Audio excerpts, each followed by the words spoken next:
Hello বন্ধুরা, কেমন আছো তোমরা? আজ আমি নিয়ে এসেছি নতুন একটি রান্না। আজ আমি বানাবো প্রন কুরকুরে। একবার খেলে মন হয়ে যাবে ফুরফুরে। প্রথমে নিয়ে নেব মাঝারি সাইজের চিংড়ি মাছ 250 গ্রাম। খোসা বা খোলস সরিয়ে নেব পরিপাটি করে। সুন্দর করে সাজাবার জন্য করিব ম্যারিনেশন। রসুন বাটা, আদা বাটা, সয়া সস, ভিনিগার, গোলমরিচ গুঁড়ো, স্বাদ মতো নুন, লঙ্কার গুঁড়ো মাখিয়ে রাখবো কিছুক্ষণ।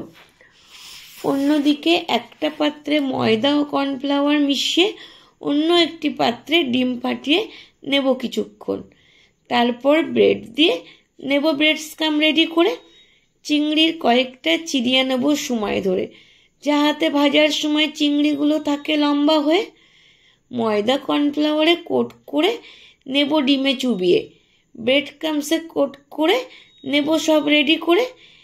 কড়াইতে তেল দিয়ে গরম হইয়া আসিলে ব্রেড ক্রামস দিয়ে মাখানো চিংড়িগুলো দেব ছেড়ে।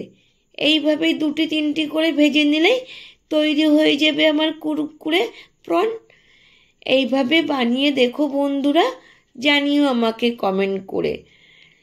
ডালের সাথে কিংবা সন্ধ্যার স্ন্যাকে সসের সাথে খেয়ে দেখো বন্ধুরা, জানাবে আমাকে কেমন লাগে। থ্যাংক ইউ বন্ধুরা।